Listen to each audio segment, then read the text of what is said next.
Hello live class ma'am. हाँ जी, स्वागत। हाय बच्चा पार्टी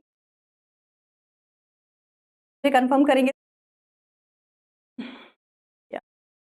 भैया।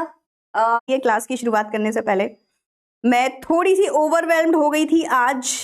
एक आकृति नाम की बच्ची का बेटा, मेरे बच्चा हमसे एक ही बात कर रहे हैं बेटा।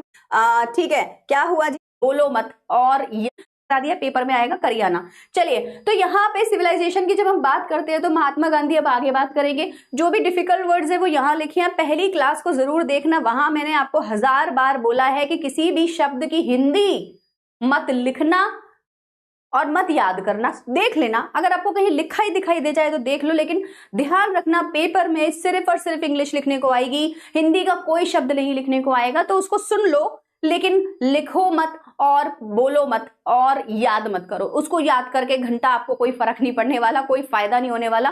बिकॉज आपको जो पढ़ना है, जो लिखना है, जो बोलना है, जो समझना है, दैट इज इंग्लिश ओनली। तो हर वर्ड का जो मीनिंग है इजीएस्ट इंग्लिश में वो यहाँ आपको दिखाई देगा और मैं आपको बताती जाऊंगी टाइम टू टाइम। ठीक है, ओपी एक बार लिखेंगे चैट सेक्शन में। शुरुआत करते हैं। जो मुझे नहीं जानते, 11th का बच्चा जानता है, 12th का नहीं जानता, तो मुझे पर्पल हार्ट बहुत पसंद है। तो जब भी आपको क्लास के बीच में कोई भी चीज ऐसी हो जो समझ आ जाए, you will set a purple heart to me so that I will understand. तो आई कीप इन माइंड कि मैं इंग्लिश में भी आपको चीजें समझाती रहूं, कंटेंट पूरा इंग्लिश में मिलेगा। ठीक है, चलिए, all the best to everyone. Class start करते हैं।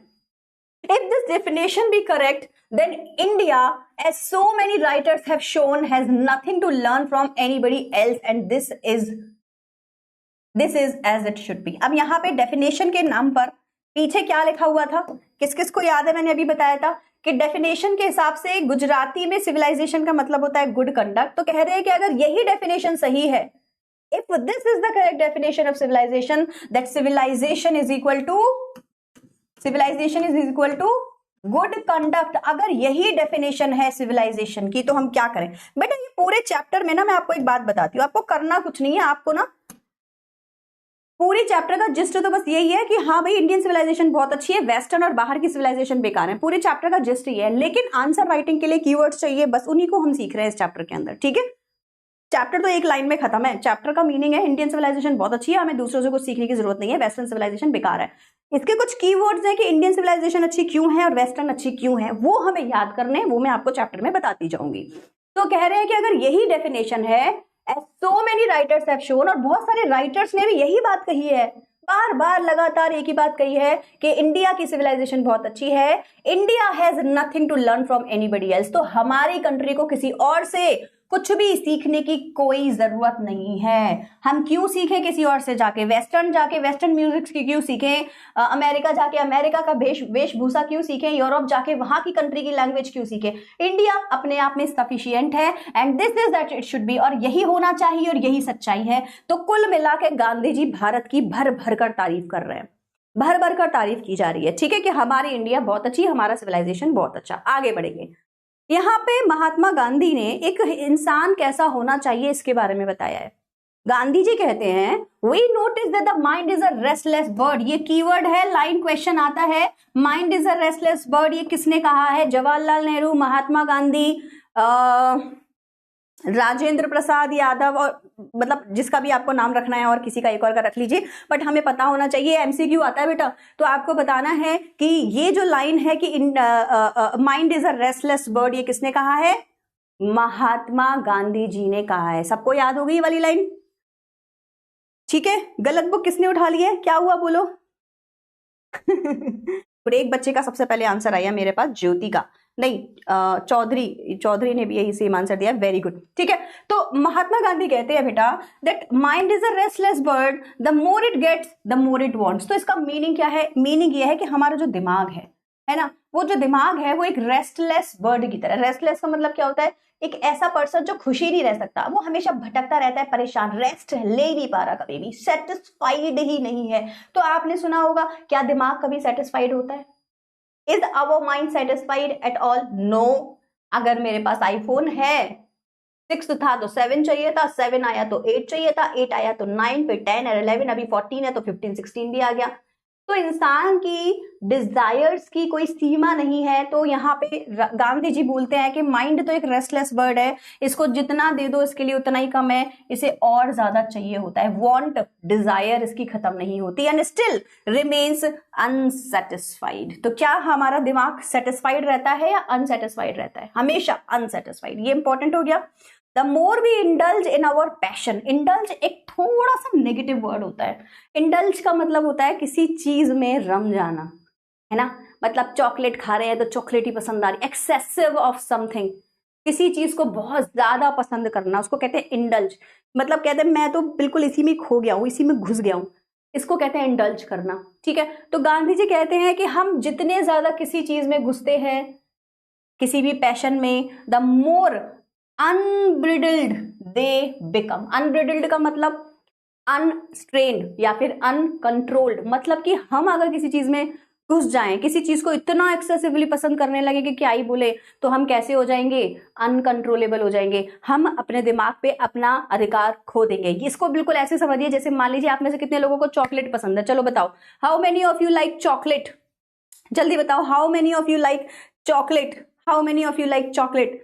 यस। तो मान लो मैंने आपके सामने 10 चॉकलेट रख दी और आपसे कहा खा लो, अब आपने एक खाई, इंडल्ज हो गए। इंडल्ज माने उसी चीज में इंटरेस्ट आने लगा। अब आपने एक और खा ली, अब आपने एक और खा ली। क्या अब आप कंट्रोल कर पा रहे हैं? अब आपको लग रहा है कि यार भूख बहुत तेज थी, रोटी सब्जी खाने का मन नहीं था, अब आपको क्या लग रहा है? सारी खत्म कर लेता हूं। क्या माइंड कंट्रोल कर पा रहे हो? यस और नो? क्या माइंड कंट्रोल कर पा रहे हो? नहीं। मान लो आपके बैंक में 1 करोड़ रुपया है, पापा ने कहा है बहुत ध्यान से खर्च, कॉमर्स की बच्ची हो तो उसी भाषा में समझाना चाहिए। मान लो आपके पास 1 करोड़ रुपया है, पापा ने कहा है बहुत संभल के खर्च करियो बेटा। आप गए किसी लग्जरियस शोरूम में, किसी मॉल में गए, आपने ऐसी ऐसी चीजें देखी, 90,000 का फोन ले लिया, एक और फिर आपको टी शर्ट पसंद आ गई, किसी लड़की को पर्स पसंद आ गया, कॉस्मेटिक पसंद आ गया।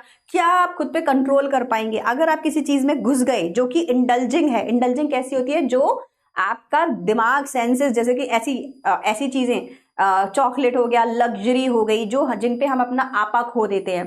क्या आप खुद को कंट्रोल कर पाओगे? आप खुद को कंट्रोल नहीं कर पाओगे। 1 करोड़ स्वाहा, एक ही दिन में 1 करोड़ आज के समय में गुड़गांव के किसी मॉल में चले जाओ, खर्च करना ऐसा समझो ही मत कि असंभव है। यूं ही तुरंत चुटकियों में 2-2 लाख रुपए की 10-15 चीजें लोगे, यूं ही पैसा खत्म, है ना। पता ही नहीं चलता आपको कि आपका पैसा कहाँ गया। तो ये है, यहाँ पे यही लिखा हुआ है कि गांधी जी कहते हैं कि जितना ज्यादा हम किसी चीज में घुसते हैं, हम अनकंट्रोलेबल हो जाते हैं। अच्छा, इसका चैप्टर से क्या मतलब हुआ भाई? ये चॉकलेट, आइसक्रीम, ये जो मैं आपको बता रही हूँ, इसका मतलब है हमारी जीवन शैली से। मतलब कि हमारे पास जितनी लग्जरीज है उतना ही हमारा दिमाग सटकता जा रहा है। फ्रिज नहीं था तो अच्छे से खाते थे, फ्रिज है तो कूड़ा खाते हैं। पिज्जा बर्गर की शॉप्स नहीं थी तो हम क्या खाते थे? प्रॉपर घर का खाना। और जब से मैकडोनल्ड आ गया, जब से आपका KFC आ गया, जब से आपका डोमिनोज आ गया, हम क्या खा रहे हैं? सूखी ब्रेड। कितने बच्चे खाते हैं? कोल्ड ड्रिंक नहीं थी तो गन्ने का जूस पीते थे, घर पे अपना जो भी बनाते थे, शरबत वरबत, मस्त रहते थे। कोल्ड ड्रिंक आने के बाद, आप तो खैर बचपन से ही देख रहे हो कोल्ड ड्रिंक आने के बाद हमने क्या शुरू कर दिया? गंदा संदा अंट शंट खाना। तो लग्जरी क्या है? दिमाग खराब करने की बात है और कुछ नहीं है, बस ये लिखा हुआ है यहाँ पे। सो they become our ancestors, therefore set a limit to our intelligence is very very important। तो कह रहे हैं कि तुम्हें क्या लगता है, हमारे जो ancestors थे, हमारे जो पूर्वज थे, उनके पास पैसा नहीं था, उनके पास ताकत नहीं थी, उनके पास दिमाग नहीं था, सब था उनके पास में, पर उन्होंने एक शब्द को बहुत अच्छे से इस्तेमाल किया। चैट सेक्शन में हर बच्चा ये शब्द लिखेगा, everything should be in limit. हर चीज लिमिट में होनी चाहिए। अपनी इंटेलिजेंसेस पर हमने क्या किया? हमने रोक लगाई, एक लिमिट सेट कर दी कि 1 करोड़ रुपया दे तो रहा हूं बेटा, लेकिन एक दिन में तू 1000 से ज्यादा खर्च नहीं करेगा। लिमिट। तो बस अब 1 करोड़ कब तक चलेंगे सोच लो, क्योंकि लिमिट लग गई। सो they saw that happiness was largely a mental condition। आप में से कितने बच्चों को ये लाइन समझ में आ गई है लास्ट वाली? तो चैट सेक्शन में यस लिखेंगे। they saw, उन्होंने देखा, जाना और समझे, that happiness was a largely a mental condition। happiness क्या है? mental condition है। किस किस को ये लाइन समझ आ गई? यस लिखेंगे एक बार, नहीं तो नो लिखेंगे। happiness is a mental condition। तो हैप्पीनेस पैसों से मिलती है? नहीं। रिश्तों से मिलती है? ना, मेंटली मिलती है। यहां से खुश हैं तो आप हमेशा खुश रहेंगे। अगर आप यहां से खुश हैं नहीं है तो आपको दुनिया का कोई ताकत, पैसा, लग्जरी, पावर खुश नहीं रख सकती। या सुन लो, बैंक में 10,000 करोड़ रुपए होंगे, रात को नींद नहीं आएगी, क्यों? क्योंकि यहाँ लोचा है। अगर ये खुश है तो एक रोटी खा के सोओगे, बच्चों के साथ, फैमिली के साथ खुश रहोगे, राइट? तो ऐसा नहीं है कि अमीर नहीं बनना, ये तो मैं आपको एग्जांपल दे रही हूँ। पैसा कमाओ, खूब खुश रहो जिंदगी में, यही हमारा फंडा होना चाहिए। लेकिन सेटिस्फैक्शन, पूरे पैराग्राफ का एक ही कीवर्ड है बेटा, सेटिस्फैक्शन। जो हमारा 4th पैराग्राफ निकला है ना, वहां हमने जो सीखा वो क्या था? Satisfaction. Very very important in our life. आप जितना आपके पास है, आप उससे सेटिस्फाइड है कि नहीं, ये अब और ज्यादा फिलोसॉफिकल चैप्टर हो जाएगा। गांधी जी आपको और अच्छे से बिहेव करना, रहना सिखा रहे हैं। Limit, yes correct, very good. Limit and satisfaction, very good बेटा, अच्छा वर्ड चूज किया है आपने। A man is not necessarily happy because he is rich। देखो वही लाइन जो मैंने बोली, जरूरी नहीं है कि इंसान अमीर है तो वो खुश होगा ही होगा, और unhappy because he is poor, और ये भी जरूरी नहीं है कि अगर वो पुअर है तो वो अनहैप्पी है। आज आप किसी अनहैप्पी पर्सन को भी खुश देख सकते हैं, और रिच लोग तो कभी खुश होते ही नहीं है, ये तो गारंटी की बात है। मैं तो इस चीज को बहुत अच्छे से देख चुकी हूँ। Rich are often seem to be unhappy. देखो ये भी कह रहे हैं कि ज्यादातर आप देखोगे कि रिच लोग कैसे हैं बेटा, अनहैप्पी, और पुअर कैसे हैं, हैप्पी। इसका रीजन क्या है? Limited wants, limited desires. गरीब आदमी को पता होता है कि उसके पास डिजायर्स को पूरा करने का पैसा है ही नहीं, सक्षम है ही नहीं वो, तो उसी में वो खुश रहता है। अमीर आदमी कह रहा है पैसा है और तुझे नहीं खरीद सकता, मैं ये नहीं ले सकता, मैं लूंगा लूंगा लूंगा, लेने के बाद में वो देखता है कि मैं खुश क्यों नहीं हूं यार, क्योंकि ये जो लिमिटेड डिजायर्स जो इन्होंने हमें सिखाया है वो हम भूल जाते हैं, right? So millions will always remain poor. बहुत से पैसे हैं, बहुत से लोग हैं जिनको आप देखेंगे कि वो पुअर ही रह जाएंगे। Observing all this our ancestors dissuaded us from, persuade माने आगे बढ़ना, डिसुएड माने पीछे करना। परसुएड क्या कर रहे हो, what are you pursuing? I am pursuing BA, I am pursuing BCA, I am pursuing BBA। Pursue, persuade, dissuade उल्टा हो जाएगा। और एंटोनिम, ऐसे वर्ड्स को याद करो, हिंदी मत याद करना किसी शब्द की। डिसुएड माने एडवाइज्ड अगेंस्ट, किसी काम को ना करने की, मतलब एडवाइस नहीं है, अगेंस्ट सिखाना, रोकना। कुल मिला के डिसुएड का मतलब हो गया रोकना, स्टॉप करना, लिमिट बताना, ठीक है? CC वर्ड याद करने का तरीका अच्छा लगा तो पर्पल हार्ट दिखाएंगे एक बार फटाफट से सब लोग। वर्ड याद करने का तरीका अच्छा लगा, ठीक है? Limit of wants, very good. So dissuade, Shubham, very good Shubham.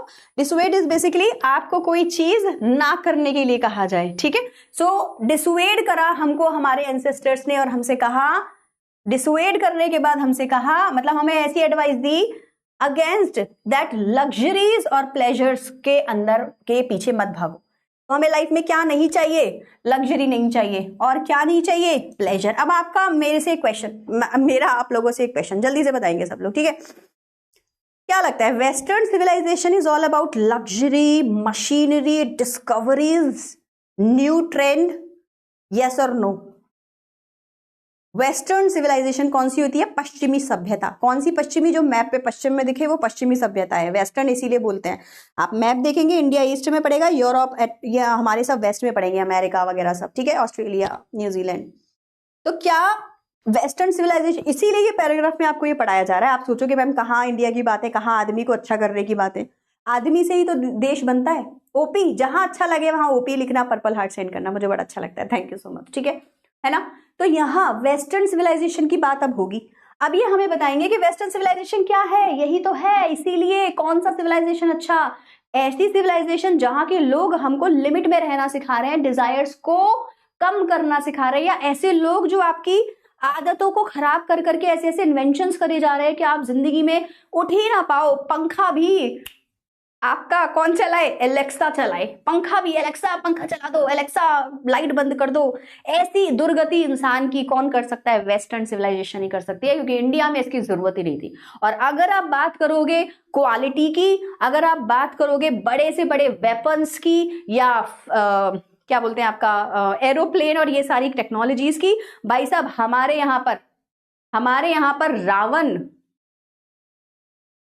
सतयुग के बाद त्रेता युग आया था। त्रेता युग में रामायण थी। जितने भी हिंदू हैं उनको पता होगा, आई थिंक आप जो मुस्लिम्स हैं उनके भी कहीं ना कहीं कल्चर में, मैंने कुरान नहीं पढ़ी है तो मैं बता नहीं पाऊंगी, कहीं ना कहीं वहां पर भी कुछ ना कुछ ऐसा लिखा होगा जिसमें बताया जा रहा होगा कि हमारे यहाँ पर ऑलरेडी एक ऐसा एरोप्लेन था रावण के पास जो दोनों साइड से चलता था। आज तक जो वेस्टर्न सिविलाइजेशन है एक ही साइड से चलने वाले प्लेन बना पाए हैं।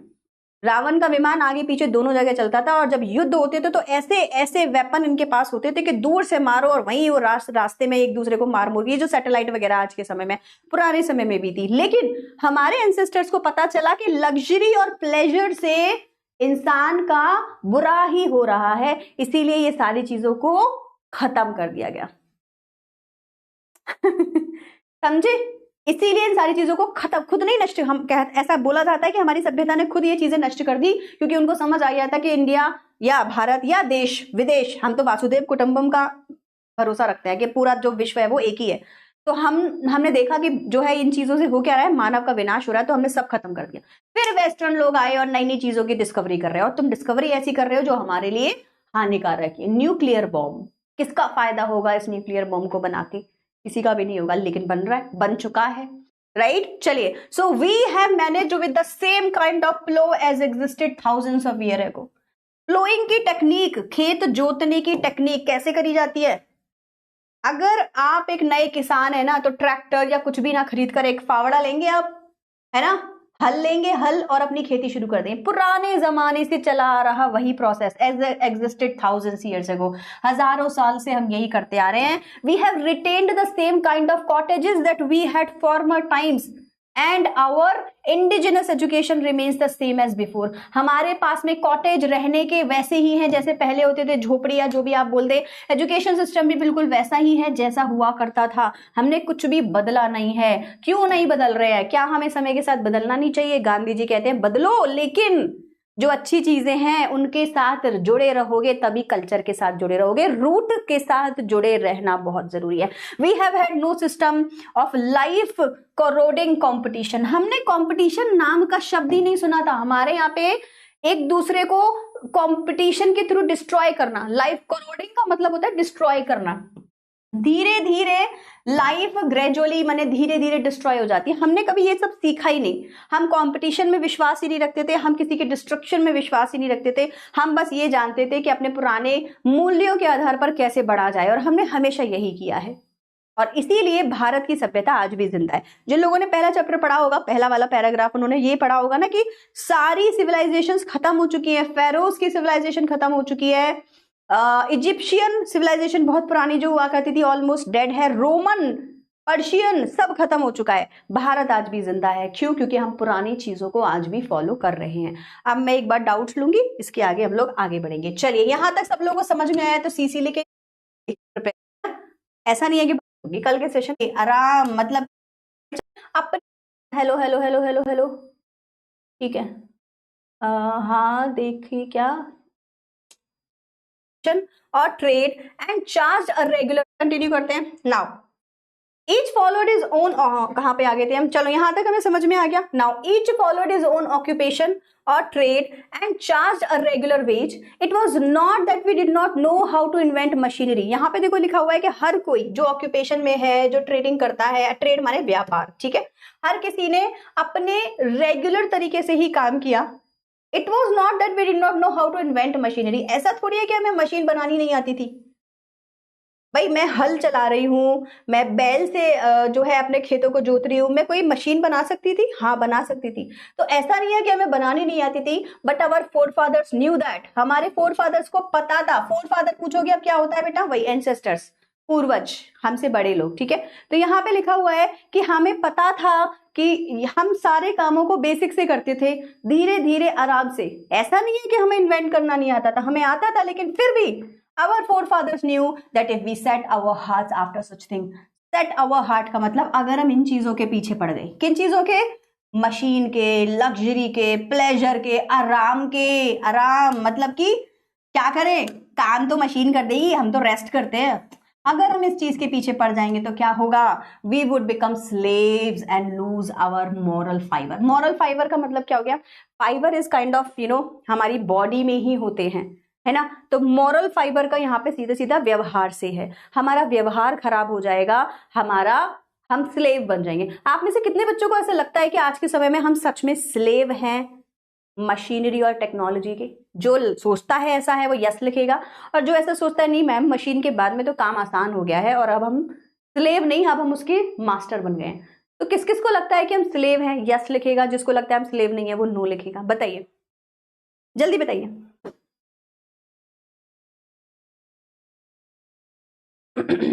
इतनी बदियाएं हो रही हैं। यस, आप में से कितने लोगों को लगता है कि हम स्लेव हैं? वो यस लिखेगा, जिसको नहीं लगता हम स्लेव नहीं है वो नो लिखेगा।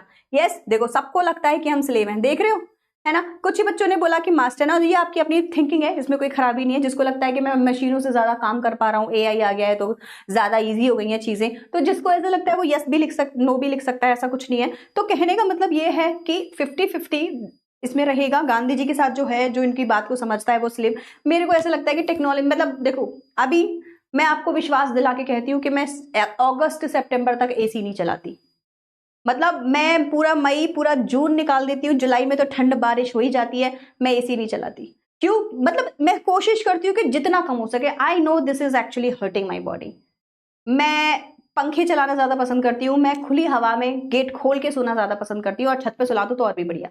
रीजन उसका सिंपल है, I just don't want to use technology too much, simple. तो मेरे लिए ऐसा मुझे लगता है कि गुलाम बनने से कोई फायदा नहीं है। They therefore after due deliberation decided that we should, due deliberation मतलब काफी समय सोच विचारी करने के बाद हमने डिसाइड किया we should only do what could with our hands and feet. जो हम अपने हाथों से पैरों से कर सकते हैं, हमें बस उतना ही करना चाहिए, मशीनों के पीछे नहीं भागेंगे। They saw that our real happiness and health consisted in a proper use of our hands and feet. क्या आप इस बात से सहमत हैं? अगर आपको ये लाइन समझ आ गई है कि हमारे पूर्वजों को पहले ही समझ आ गया था कि वही इंसान खुश रहेगा, वही इंसान हेल्दी रहेगा जो अपने हाथों को पैरों को चलाएगा। आज के समय में आप नोटिस करिए हो क्या रहा है, इंसान कंप्यूटर पे बैठ के काम कर रहा है पूरे दिन और शाम को अपनी बॉडी यूज करने के लिए जिम जा रहा है। और जो मजदूर है सुबह से शाम तक कितनी जिम करता है, क्या करता है जिम में? ईंटा पत्थर सड़क बना रहा है, रोड बना रहा है, किसान खेतों में मजदूरी कर रहा है, उसकी तो दिन भर की जिम हो रही है। और जो ऑफिस गोइंग है, अब कर कुछ नहीं सकते भैया, यही दुनिया है ना। मैं खुद देखो सुबह से शाम तक पढ़ाऊंगी, शाम सुबह योगा, मैं योगा करती हूँ, मैं जिम नहीं जाती, मैं सुबह 4-5 बजे योगा करती हूँ। पर ठीक है, वो अपना अपना पर्सनल है, उसमें कुछ कर नहीं सकते। कहने का मतलब ये है कि इंसान जो हाथ पैर चला के काम करेगा तभी हेल्दी रहेगा। अगर तो वो ज्यादा कंप्यूटराइज्ड हो जाएगा या ज्यादा टेक्नोलॉजिकल हो जाएगा तो उसकी हेल्थ में प्रॉब्लम होंगी ही होंगी। और ये मैं नहीं कह रही हूँ, ये गांधी जी कह रहे हैं भाई साहब, ये सारी बातें मैं नहीं कह रही हूँ, ये गांधी जी कह रहे हैं। यहां तक आप लोग को समझ में आ गया है तो एक बार सीसी लिखेंगे फटाफट से सब लोग।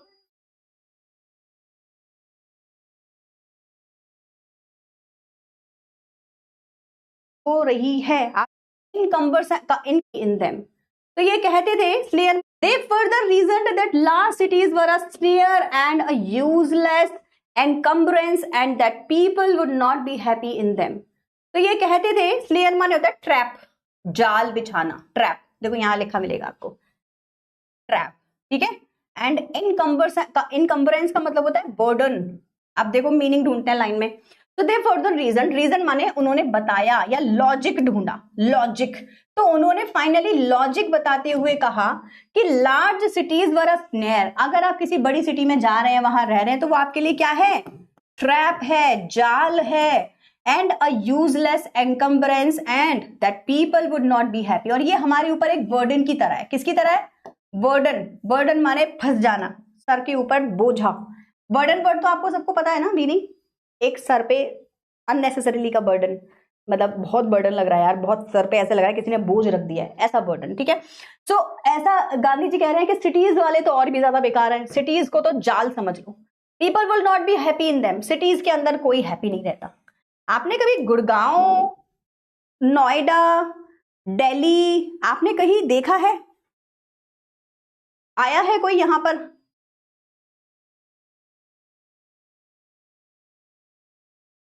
एक मिनट दे देना मेरे को, ठीक है, मैं पानी पी के आती हूँ, बस 1 मिनट दे दो। हाँ जी, करना है तो मैं 60 के होने के बाद लगता है कि जब मैं रिटायर हो जाऊंगी ना तो हरिद्वार जाऊंगी और वहां एक मतलब गंगा किनारे एक घर लेके कुटिया लेके वहां रहूंगी। मेरा सच में सपना है, ये सच में मुझे करना है। तो मैं 60 के होने के बाद कोशिश करने वाली हूँ कि घर में रहूं, घर में, ये फ्लैट में नहीं, घर में रहूं, है ना। तो कहने का मतलब ये है कि कह रहे हैं कि जो सिटी में लोग हैं वो तो और भी परेशान है, वो बर्डन है और हैप्पी तो बिल्कुल नहीं है। That they would be pangs of thieves and robbers. क्या मिलता है सिटीज के अंदर? गांव में आप सेफ हैं बेटा, यहां क्या मिलेगा? चोर मिलेंगे, उचक्के मिलेंगे, प्रोस्टिट्यूशन मिलेगा, वैश्यावृत्ति जिसको कहते हैं, रेड लाइट एरिया आपने सुना होगा इसके बारे में, है ना। एंड और क्या मिलेगा? वाइस फ्लरिशिंग इन देम, उनके अंदर बुराइयां, वाइस माने बुराइयां, इल बुराइयां उनके अंदर क्या हो रही हैं बेटा, फ्लरिश हो रही हैं, बढ़ रही हैं in them, and that poor man would be robbed by rich man. वहां होता क्या है, गरीब आदमी को लूटने आता है अमीर आदमी। They were therefore satisfied with small villages, और इसीलिए हमारे पुराने लोग, हमारे कल्चर के लोग खुश थे इसमें, छोटे छोटे विलेजेस में रहने में। कहते थे कि अगर हम शहर जाएंगे तो हमारा बुरा हाल होगा। आपने देखा भी होगा बिहार से जितने भी लोग जॉब की तलाश में आते हैं, आपको क्या लगता है कितना % इंसान है? मैम आप स्कूल में पढ़ाती हैं क्या? मैं 13 साल पढ़ाई हूँ, तो स्कूल में अब नहीं पढ़ाती हूँ, मैं पहले पढ़ाया करती थी, अब तो मैं पूरी PWG हो चुकी हूँ। आप में से कितने बच्चों को लगता है, मुझे जरा एक चीज बताइएगा, कि बिहार से जो भी बाहर दिल्ली में जॉब करने आता है, कितना % इंसान है जो सक्सेसफुल बॉस बन के ऊपर राज कर रहा होता है? बिल्कुल ऐसा आपने, क्या नाम है भैया उसका, सूर्यवंशी कौन है ये जो क्रिकेटर है भाई अभी जो आया है, मैं नाम भूल गई, वैभव जैसे कितने लोगों का लक होता होगा कि वो आए और स्टारडम उन्होंने पा लिया। अदरवाइज ज्यादातर लोग तो क्या कर रहे हैं, स्ट्रगल कर रहे हैं, एक्सप्लॉइट हो रहे हैं कि नहीं हो रहे हैं? यस, 5%, 10%, 1% कह रही है, बताओ ये बच्ची सृजन ने बोला, सृजन आप लड़का ही होंगे आई एम श्योर, 1%, बताइए 1% ऐसा इंसान है मैम जो बिहार आके खुश रहता है। वैभव जैसे 1% लोग ही ऐसे होंगे जो खुश रहते होंगे यहाँ आके, अदरवाइज ज्यादातर तो परेशानी है। सो यहाँ आपको गैंग ऑफ थीव्स, रॉबर्स भी समझ में आ गया होगा, वही हो गया आपका, लुटेरे हो गए, है ना, ये मिलते हैं। इसीलिए लोग कहाँ जाना पसंद करते थे, विलेजेस में रहना पसंद करते थे। They saw that kings and their swords were inferior to the swords of ethics। उन्होंने कहा कि जो किंग है ना, किंग उसके पास एक तलवार है, लेकिन वो तलवार भी इंफीरियर है। वो तलवार कैसी है, इंफीरियर है। इंफीरियर का मतलब समझते हो, कम, वैल्यू में कम, कमजोर। कहते थे कि वो तलवार भी कमजोर है to the swords of the ethics. Ethic क्या होता है, कितना बढ़िया वर्ड है एथिक। एथिक माने आपके संस्कार। मैंने ये शब्द हिंदी में लिखा है, ये इसका मीनिंग नहीं है, ठीक है। एथिक्स का मतलब होता है आपके अंदर कुछ अकल वकल है कि नहीं है, तमीज है, एथिक्स फॉलो करते हो कि नहीं करते हो, बिहेव करने का तरीका आता है कि नहीं आता है। तो यहाँ पे गांधी जी बताते हैं कि लोगों को पता था कि एक किंग के पास स्वॉर्ड्स हैं, तलवारें हैं, बहुत पैसा है, लेकिन वो सब कम है एक ऐसे इंसान के सामने जो मूल्यों के आधार पर है, मूल्यों पर खड़ा है, सच्चा है। And they therefore held the sovereigns of the earth to be inferior to the rishis and the fakirs। और इसीलिए हर राजा कितने भी पैसे वाला हो, लेकिन झुक जाता था किसके सामने, ऋषि मुनियों के सामने। किसके सामने, फकीर्स के सामने। अब यहाँ पे फकीर का मतलब बिल्कुल ये नहीं हो गया कि गरीब हो गया, सन्यासी। यहाँ पे जो फकीर है उसको क्या बोला है, सन्यासी। तो कितना भी सुपरमैन हो, कोई सुपरमेसी, सोवरेन्स मतलब a person who has supreme power और अथॉरिटी। तो जैसे किंग के पास सुप्रीम पावर होती है, तो कोई किंग कितना भी पैसे वाला हो, कितना भी अमीर हो, किसके सामने झुकता था, ऋषि। आपने देखा होगा ना मूवीज वगैरह में जो किंग वगैरह आते हैं, जब ऋषि मुनि आते हैं तो उनको सादर प्रणाम करते हैं। क्यों? क्योंकि किंग के पास तलवार है, तलवार से मतलब हो गया वेपन है, पैसा है, पावर है। ऋषि मुनि के पास क्या है, एथिक्स, उसके संस्कार। क्यों? क्योंकि वो दिन में एक बार खाता है, कुछ लग्जरी अपने साथ नहीं रखता, पीले कपड़े पहन के रहता है, नाम जपता रहता है जिसका भी जिस भी स्पिरिट को वो मानता होगा, और सात्विक भोजन करता है, उसकी पावर हमेशा ज्यादा रहेगी। ये गांधी जी आपको बताने की कोशिश कर रहे हैं। A nation with a constitution like this, और एक ऐसा नेशन जिसके अंदर ऐसे ही लोग हों, लाइक दिस बोले तो कौन, यही ऋषि मुनि, बड़े बड़े ऐसे साधु संत महाराज। अगर एक ऐसा नेशन हो जहां सब लोग ऐसे ही हों, a nation with a constitution like this is fitter to teach others than to learn from others। the most important line of this paragraph। कहता है भाई हम किसी से सीखने के लिए आए, हम तो ऐसे हैं कि दूसरों को सिखाएंगे कि क्या करना है तुम्हें जिंदगी में। दिस नेशन हैज कोर्ट्स, हमारे पास कोर्ट्स हैं, हमारे पास लॉयर्स हैं, हमारे पास डॉक्टर्स हैं, but they were all with in boundary. लेकिन सब बाउंड्री में रहा करते थे, हमने कभी किसी की कॉपी नहीं करी, कभी किसी को चुराया नहीं। यार बच्चे मेरा ना आप लोगों से एक क्वेश्चन है, मुझे सब लोग इसका आंसर देना प्लीज, 1 सेकेंड दो जरा।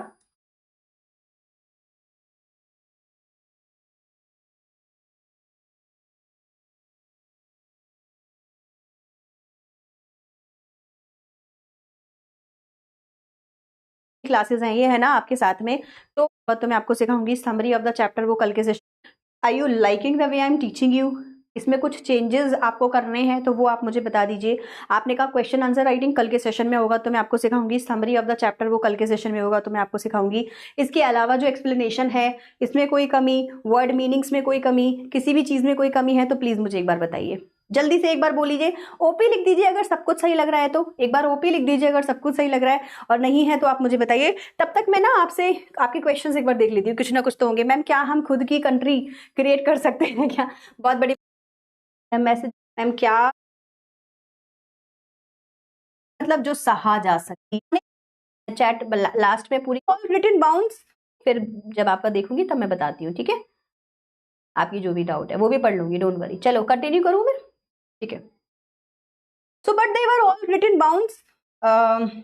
Everybody knew that these professions were not particularly superior. सबको पता था कि बहुत बड़ा काम नहीं करते हैं. Moreover, these वकील and वैद माने doctor did not rob people. लेकिन देखो बहुत ये इंपॉर्टेंट लाइन है, यहाँ से आएगा कि पुराने जमाने में लोग कैसे रहते थे, यहाँ से क्वेश्चन आता है, ठीक है? याद कर लेना कि वहां के जो लोग थे, वकील थे, वैद्य थे, देखो दो ही लोग हैं जहां पे पैसा बहुत खर्च होता है, डॉक्टर के पास और केस में फंस गए तो वकील के पास। तो यहाँ पे गांधी जी कहते हैं कि ये लोग कभी रॉब नहीं करते थे। रॉब माने लूटना, लोगों को कभी लूटते नहीं थे। They were considered people's dependents not their masters. कहा जाता था कि ये लोगों की सेवा करने के लिए है, सर्वेंट बोलेंगे इसको, ठीक है? ये लोगों की सेवा करने के लिए थे, ना कि उनके master. Justice was tolerably fair. Tolerably मतलब जो सहा जा सके, सहन किया जा सके, इतना फेयर जस्टिस होता था। आज के समय में आपको क्या लगता है, डॉक्टर हमारा सेवक है, हमारा सर्वेंट है, या हमारा मास्टर बन चुका है? अगर आप किसी डॉक्टर पे आज के समय में जाए डर डर के, मेरे को अभी जो तबीयत खराब हुई थी ना बीच में, भाई मेरी गायनेक जिसके पास मैं गई थी, वो मुझे ऐसे डांट डांट के बात कर रही थी, डांट तो नहीं रही थी, जैसे एहसान कर रही थी। भाई तेरे पास हम आए, पैसा तुझे हम दे रहे हैं, तबीयत हमारी खराब है, और तुम अपने आप को ऐसे समझ रहे हो जैसे पता नहीं तुम कौन हो। ठीक है, पढ़े हो, अच्छी बात है, डॉक्टर बने हो, लेकिन हमारी सेवा के लिए आपको हमारी सेवा करनी है, और सेवा भी बदले में हम पैसा दे रहे हैं, फ्री में थोड़ी करा रहे हैं। तो पैसा देने के बाद में भी रॉबरी। हॉस्पिटल्स में आप जाते हैं, आपने कैसे कैसे केसेस सुने होंगे, भाई डेड बॉडी को आईसीयू में रख लेते हैं 4-4 5-5 दिन, 5 लाख का बिल बनाने के बाद 5 दिन बाद कहते हैं sorry we could not save the patient. क्यों? क्योंकि 5 लाख का बिल बनाना था। 5 दिन से बंदा मरा पड़ा है। मूवी देखी होंगी ना आपने, एक अक्षय कुमार की मूवी है, वो कौन सी है, गब्बर इज बैक, देखिए। ऐसी ऐसी हरकतें हुई हैं वर्ल्ड में जो हमने नोटिस करी हैं, हमने देखी हैं। चलिए आगे बढ़े। The ordinary rule was to avoid courts. पहले के समय में लोग कोर्ट अवॉइड करना चाहते थे। कोर्ट कौन सा वाला भैया? यही सुप्रीम कोर्ट, हाई कोर्ट। कहते थे फंसने वाली बात है। They were not touts to lure करने का कोई मौका ही नहीं था, कोई ऐसे पर्सन ही नहीं थे जो सॉलिसिटिंग एरियाज में, मतलब कि फंसने वाले, मतलब एक तरीके से बोलो गलत तरीके के लोग, कोई गलत तरीके के लोग ही नहीं थे हमारे आसपास। This evil too was noticeable only in and around capitals। और थोड़े बहुत अगर लुटेरे थे भी, टूट्स एक तरीके से आप मान लीजिए गलत लोग, लुटेरे मान लो, अगर लुटेरे थे भी तो कहाँ होते थे? कैपिटल्स में। कैपिटल माने दिल्ली में, है ना, हर स्टेट की एक राजधानी ले लो, बिहार की पटना हो गई, आपकी मुंबई हो गई, ऐसे वहां मिलते थे। गांव कस्बों के लोग तो बहुत अच्छे, एक दूसरे की मदद करने वाले होते थे, कोई किसी के साथ गलत नहीं करता था।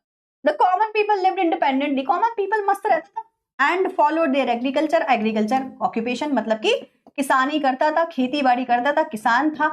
दे एंजॉयड ट्रू होम रूल। और वो ट्रू होम रूल का मतलब क्या हो गया? अपने घर में खुश, पॉलिटिकली अच्छे से इंडिया में रहते थे।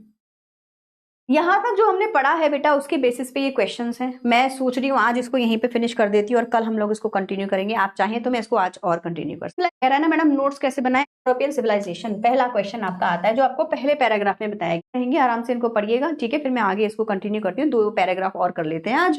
How is Indian civilization different from European civilization? पहला क्वेश्चन आपका आता है, जो आपको पहले पैराग्राफ में बताया गया था। Indian civilization emphasizes on. अब ये जो कीवर्ड्स हैं इन्हें अब आप लिखेंगे। जो बच्चा कह रहा है ना मैडम नोट्स कैसे बनाए, अब बनाना शुरू करो।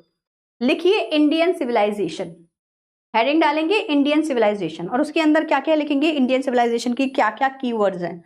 इंडियन सिविलाइजेशन किस पर आधारित है और follows, Indian civilization is based on, या फिर इंडियन सिविलाइजेशन फॉलोज मोरालिटी, नैतिकता।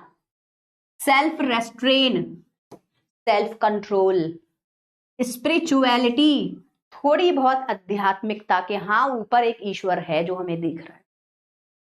अब हेडिंग डालेंगे यूरोपियन सिविलाइजेशन, फिर लिखेंगे कि यूरोपियन सिविलाइजेशन किस किस चीज पर बेस्ड है। मटीरियलिज्म, भौतिकता, पहले दूसरे पैराग्राफ में था ये सारा। भौतिक, मटीरियल माने यही iPhone, car, luxury, aeroplane. Bharat में कहाँ था ये सब? बाद में बाहर, हर चीज बाहर से आई है, हमने इन्वेंट ही नहीं करी, अब हम कर रहे हैं क्योंकि भाई इसके बिना बात ही नहीं बनेगी। मल्टीप्लिसिटी ऑफ वांट्स, वांट माने डिजायर, डिजायर्स खत्म ही नहीं होती, बढ़ती जाती है, बढ़ती जाती है, बढ़ती जाती है। भाई mind is a restless bird. और एक्सटर्नल प्रोग्रेस, आपको मीनिंग समझ आया?